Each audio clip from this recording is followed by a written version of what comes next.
Welcome to another amazing journey of Faces, the TV show. My name is Sun. I'm your journey host upon this travel, and I'm so excited to meet you. Last week, we did an amazing thing.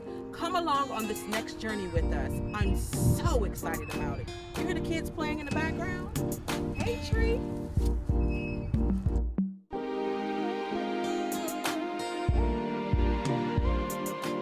Downtown in Wilmington, North Carolina, I came across an old friend, Alan Murphy, owner of Coastal Kicks. His story was very interesting. So you're a business owner. Mm-hmm. How or what obstacles did you have to go through to become a business owner? It's something new every day. Really? I'm still trying to figure everything out. I still get surprised with something every day. Mm-hmm. But you know, keep going, perseverance, and things seem to get easier every day as well. Mm-hmm. So the artistry on your arm. Tell us a little bit about the artistry on your arm. It's the poem "If" by Rudyard Kipling. Mm-hmm. My dad used to read it to me every day when I was a little kid, when I was like 5 or 6, and I didn't really know what he was talking about. But it's basically saying, like, if you can hold your head while all others are losing theirs, if you can fill each minute with 60 seconds worth of distance time, something like that, I don't know. But basically all the type of things you have to do, and if you can do it, then you'll grow up and be a man. Mm-hmm. So when my dad had been dead for 5 years, you know, instead of like getting a tattoo of his face or his name or something like that, mm-hmm. let's get this poem, you know what I'm saying? That kind of as a way to, you know, like reflect on what he's taught me. Right. Or what I've learned from it. Do you think you've become the man you wanted to become yet? Nah, not yet. How far you think you gotta go? I'm very far. Very far? I'm very far, very far. Like I'm at the point now, right? Like where we can do nice things. Like I can mentor high school kids, and I can, you know, like I can give speeches at schools and things of that nature. But like I'm still not at the point yet, like where I can like really make a big difference, like a big impact to little kids. I get to that point, get a couple other things up. Get my store a little bit better off and whatnot, and then we can start like making donations, things of that nature. Like I got a plan, right, where like next school year, I've already talked to a couple principals about it. I'm gonna you know, just like bring me your grades, bring me your report cards. Like you improve your report card 25%, I'm gonna give you any pair of shoes. Like not know you can get these, but you can't get these. Right. Not know you can buy these if your mama buys a pair. No. Mm-hmm. You bring your grades up, and I'll give you any pair of shoes in the store that fits you. And we decided we had to do it that way because you can't say, it has to be straight A's, you know, because not everybody is a straight A student. Right. But you know, as long as people are making the effort to, you know, try to improve their grades and educate themselves, you know, that's something we're gonna start doing. Mm-hmm. So when we're at the point where we can start doing that, and if that really works, yeah, that's cool.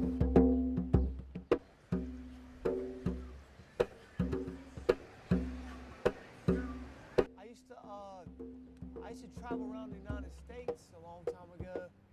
I've been back for about maybe 10 years, maybe. Wow. They tried to kill me out there, man. On the street? Yeah, and they, a couple of like times I remember them trying to get me lost. Wow. And I was in, these guys go, let's go in the woods and party. I was in New Mexico, and we was in the woods, and so I'm like following, like I remember the stars up on there and the moon, and I was with my dog, and when I got to the place, I took a hit of LSD, and then they pulled, like when I was at my peak, they pulled a gun out on me, and they go, I said, why you want to shoot me? I'm just a homeless man. I got 9 months, almost 9 months clean off of alcohol. All right. What's the date today, the 15th? Today is the 12th. Oh, the 15th, I have 9 months. Look at you. Alcohol and drug-free. That's amazing. Yeah. If you can look at someone today and that's doing that may be addicted to alcohol or maybe addicted to drugs. See, a friend of mine, I said, once you get your disability, because he has seizures, they found him in the woods dead. Oh, goodness. He had a seizure dead in the woods. But if you can talk to someone that is addicted to drugs or alcohol to help them kick the habit, what would you say to them? Well, I say to them, I'll say get into treatment, start writing about your life story. And all the little secrets you got inside, deepest, darkest secrets you got in your head, get them out. Get them out of you. Cry about it. Get it out of you. If you hold it in, it's going to hold you back. Wow. That's amazing.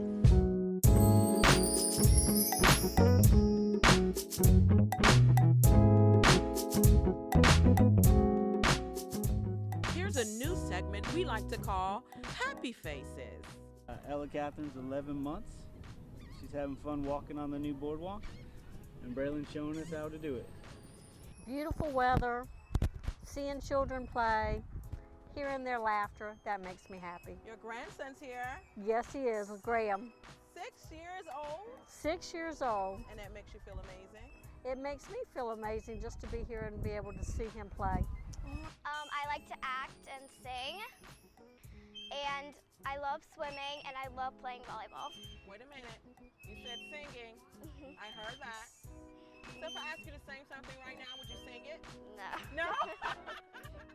Looking at yourself now, let's say you have a mirror to the future. Where do you see yourself in 20 years? I see myself as a officer in the Coast Guard that helps save as many people as possible. My current goal is to go into pilot school, pilot school in the Coast Guard, so that I can fly the helicopters and hopefully save people off the coast if they are shipwrecked or fell overboard, or just help people in general, because that is one thing that I don't think will ever bend my moral code. I am Letitia Sidbury, and I have a nonprofit called Live for Red. And Live for Red is a HIV nonprofit organization here. And what we do here in the city of Wilmington, we spread the awareness for HIV. Why is that so important to you? It's very important to me at this point in my time. I had parents that passed away of HIV, my dad and my mom. So this is like my heart, my baby to me. So this is why I want to let everybody know in the community what HIV is, the virus. My dad passed away in the 90s. I was like 12 years old, and my mom died in 06, and I was fairly in my 20s. So you were aware? Yeah, I was aware at that time. My mom, it was kind of more heartbreaking because my mom was actually going through the whole, and just watching her go through the whole situation with the medicines and, the hospice. It was just really heartbreaking to me. We are going to do some outreach programs here within Wilmington. It's just a slow process, so we're getting along. It's coming along. So tell us how to reach you again. You can reach me at 910-262-5266, or you can email me at liveforred14@gmail.com, or you can catch us on Facebook, Live for Red, hit like, and I hope that everyone out here is protecting yourself. Let's break this silence. Let's be heard. Let people know in the community about HIV. Let's educate everybody and let everybody know just because you may have HIV don't forget about your dreams and goals that you have in the past. Keep going, go forward. Don't let HIV stop you from what you're doing. In today's society, we look at the color or the context of someone's skin to forget about what their mind can bring to Earth's revelation. If you look around your community, there's so many faces. Are we aware of the beauty of the faces? Are we understanding what the faces are giving us in today's society? I was a 14 Echo, which is a Patriot missile maintainer operator. I joined in 96, the Army. Joined in 96, I got out in 2002. I think the big thing for me, what I got from the Army was being in the right place at the right time in the right uniform. And that goes through everything, with job interviews, with just in everyday life. Also just being aware of your surroundings too, as part of it. What I really enjoyed though was the people I met, and then how those relationships have gone on. Like since I've gotten out, we still talk. I think once you're Army, you're always Army. And I've been a performance poet and spoken word artist for about 10 But years when now. I met Mary, she could only be described as more. She was 7 years sober, cocaine survivor, beautiful. She was clipped, angel feather, perfect. I lost myself in the wisdom laid in her smile. She is a comeback story, an open-ended ending, and I have loved every one of her broken memories. Trapped her hard as heart's misfortune, locked it in their cheek behind my jaw until she could believe again. Listen, people are in no way perfect. But that's why God invented love. The boyfriend, husband? Well, I don't have one. At all? You're not, no prospects or anything? Nothing. No. Yeah. We got to get Wilmington straight. Wow, that is awesome. I don't know if it's Wilmington. It might be me. No, it's not you. It's not you. We got to get. No, absolutely not. I'm still shocked that you're 62. There's a lot of eligible men here. You know. I think there are. We just gotta find them for you. I think they're scared to come outside because they don't think they're beautiful, eligible women looking like you at 62. That's the problem. They probably think 62 is kind of like, you know, because people get older kind of quickly now. But you don't look that age. You look amazing. Thank you. We just moved from Fort Bragg. Are you liking it here so far? Yeah, we do. My husband is he's flipping homes. So he's working on a house downtown. And you said he was in the military? He was. Today is his first day as a civilian. How does that feel about you? How does that feel? How does that make you feel? Well, that makes me feel very good. It's very stressful being in the military. So I'm just happy that it's done and he's safe, you know. Are these like your babies These here? are my babies. Yeah, we don't have kids, so these are our babies. Those are your children then? Yeah, Those are your children. This is Sam and this is Jack. Tell me something you would want people to know about being a beautiful baby or pet owner or how? Definitely. I don't know how it is to have kids, but you know, they are full of personalities and you have to have a lot of patience and you have to care for them just like you would your own, you know. I really spoil them. Did they really become more of your best friend, your babies, when your husband was away, or? Yeah, definitely. You know, I was lucky that he didn't deploy, but he was in a lot of training. He was infantry, so he was training a lot. So this is why we got the dogs, because I would be home, you know, so it was nice to have them. And now it's like we have a whole new life. And our whole marriage, we've been married 3 years, and it's so crazy that, you know, we're able to enjoy our marriage. Well, I tell you what, go ahead and give him a shout out right now. Tell him how much you love him. Oh, I love you, Josh. Tell us about your tattoos. Well, I have a sea turtle and a mermaid. I have always loved sea turtles. It's by the same artist. His name is Luke Worley. He works at Art Fuel, which is off of Wrightsville Avenue here in Wilmington. And he did the sea turtle, which is supposed to be like a green sea turtle with a more traditional style to it. And then that was done last August, and this was done in May. This is a mermaid. I ran out The Little Mermaid, like the movie, on VHS 3 times. My parents had to buy the movie for me 3 times. In the course of life, we often think about the waves of what we're going through. We often forget just to take time to put our feet in the sand and let the birds fly over us and love our way through different situations. I love hearing the water in the moment in time. You need basic education of love's spiritual translation. Chronic desperation leading to eyelids levitation, revealing love is more than fornication. I have more to offer, and it's all for the taking. I'd rather let the Lord guide my steps and pray for patience. Every experience I've had growing up and into this woman that I am today goes right back to my dad every time. And it's because I've always looked up to him. I always felt like, you know, he was leading me in the right direction and I needed to satisfy him. And so then I trusted him to tell me what he expected. And like I said before, all throughout life it's been the same thing. I give him what I thought he wanted, what he asked for, and then he'd tell me that's not enough. And then he would hurt my feelings and turn around and buy me something. Because I feel like for him to be so messed up like that, he had to be treated a certain way. He doesn't know what it is. Because if he really can live and die by this method of living, this pay for everything and it'll all be okay and nobody's gonna say anything to me. He has to be really messed up, don't you think? Yeah. But I love him. Yeah. So if I could say anything to him, I would say I love him because we've already argued. I've already changed my sexual orientation for him. Have you? Before in Before, life. okay, We've been through these stages in life where I tried to please him. I tried to see, well, what did I do? So we've done everything. Wow. So only thing left is love. I love him. I love him. I do. I'm not mad at him. I love him. It hurts for somebody to say that they don't want to be in your life because you don't agree with their, you know. But give me a happy thought about Koya right now. Give me a happy thought. Koya is free. Free? Free. I feel good. I see your shirt blowing. You in the Yeah, wind now. I do. Any other time, it's like when you get to the end and you know you did all you could do. Yeah. I did all I could do. I'm a lover. You know, I'm a pleaser. And I did all I can do. And now I'm going to the next thing. I'm just not going to stop, you know.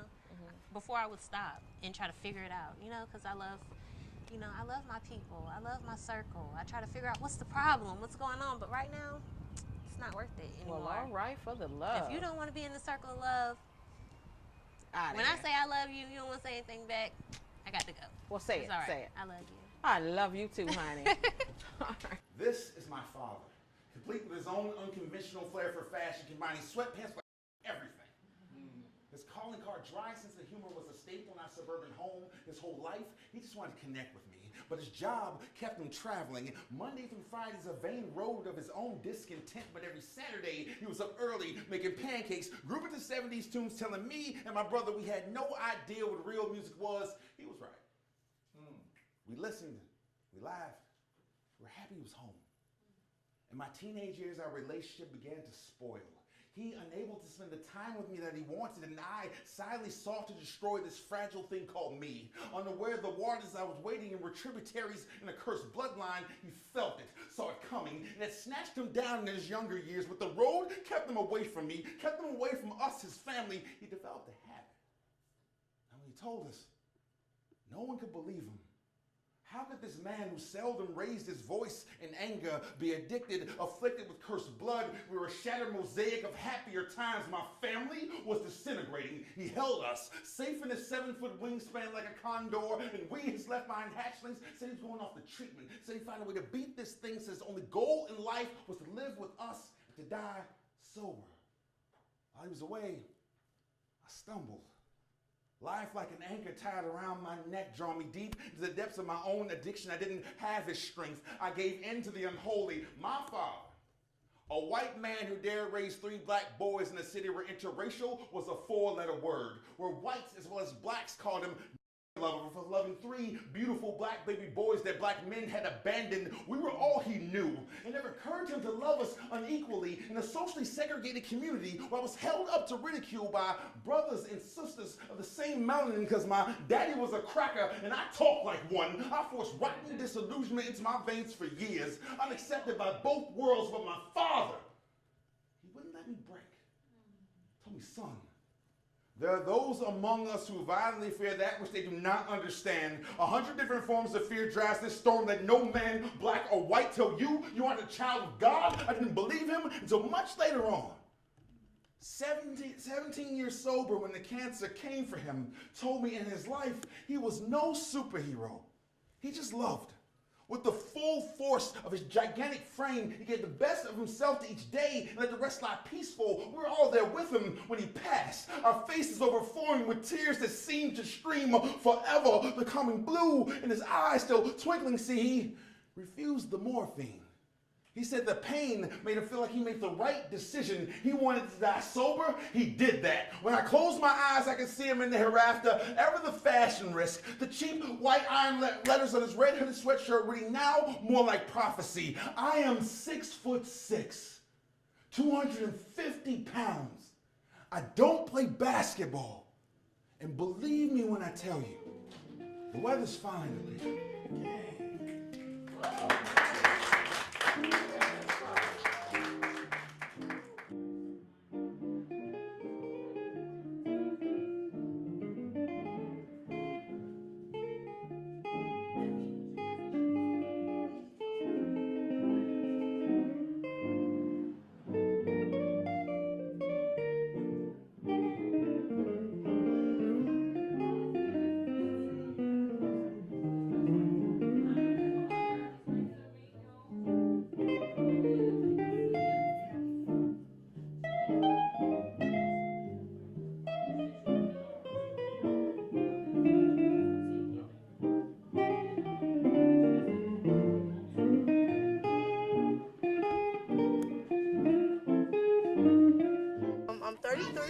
got 4 kids.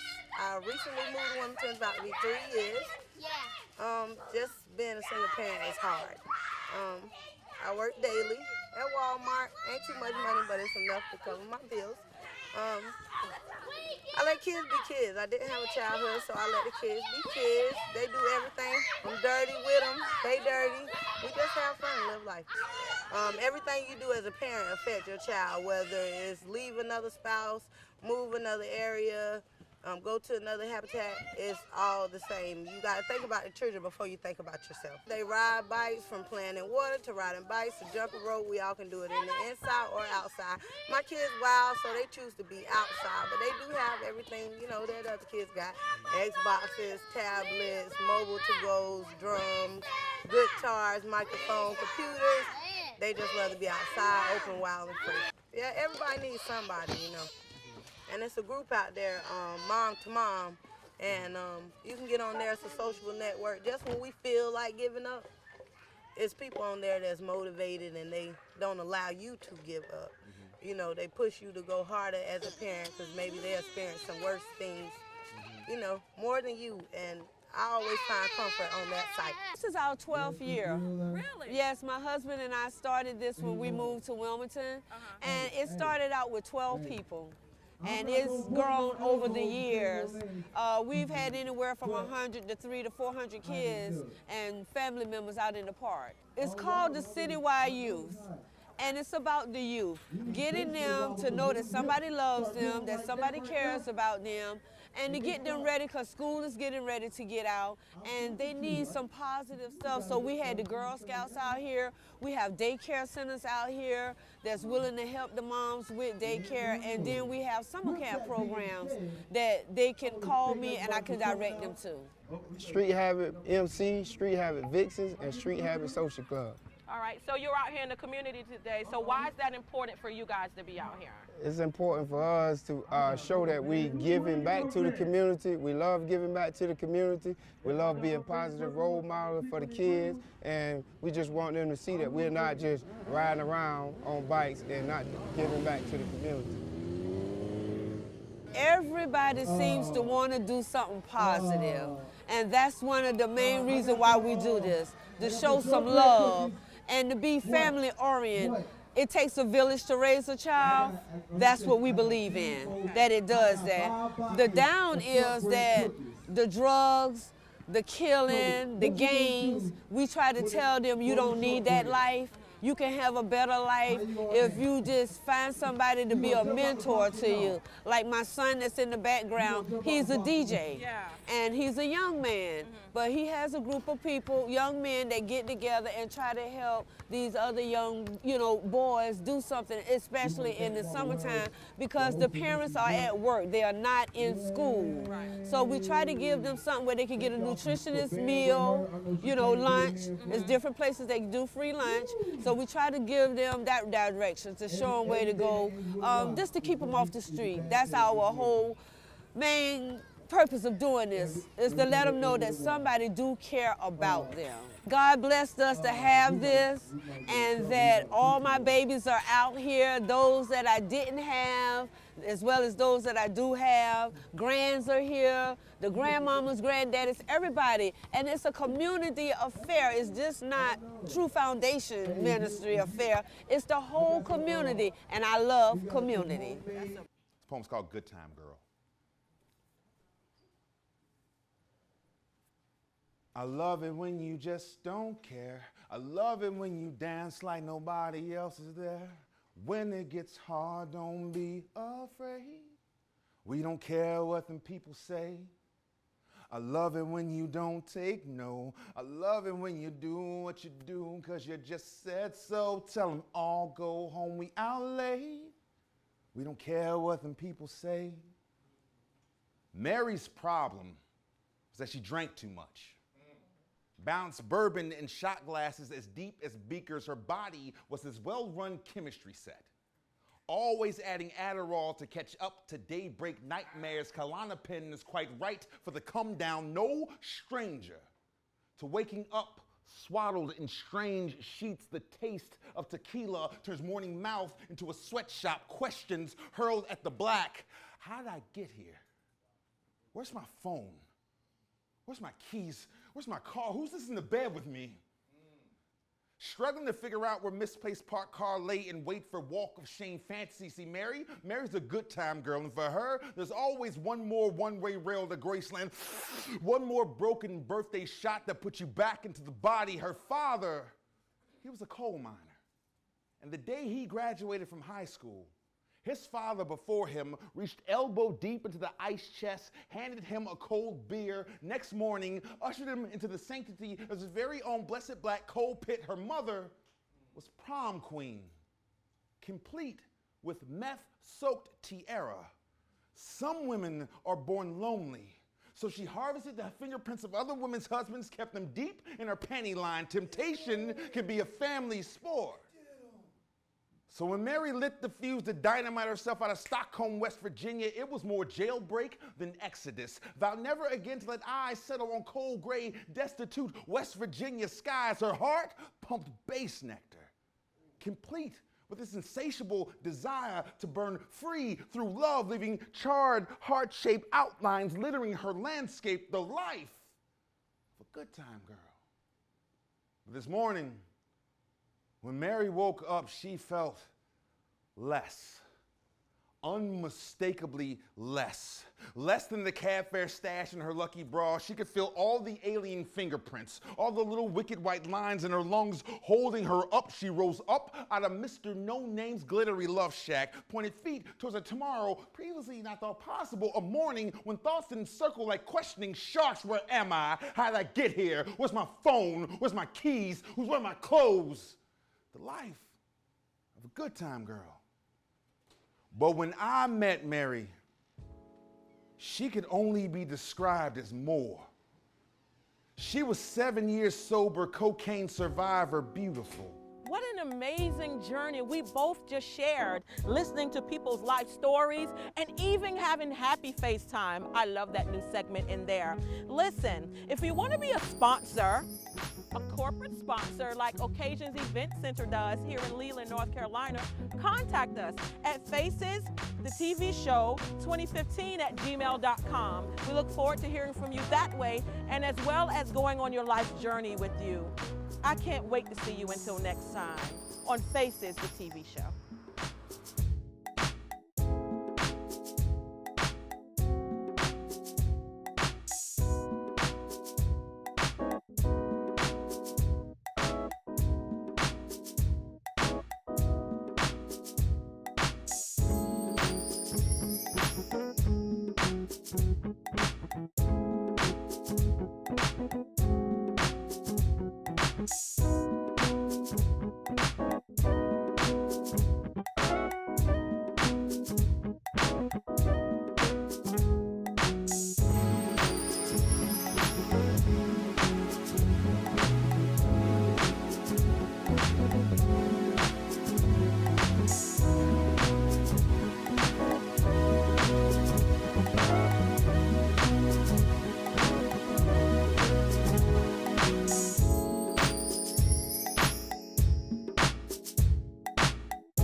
you.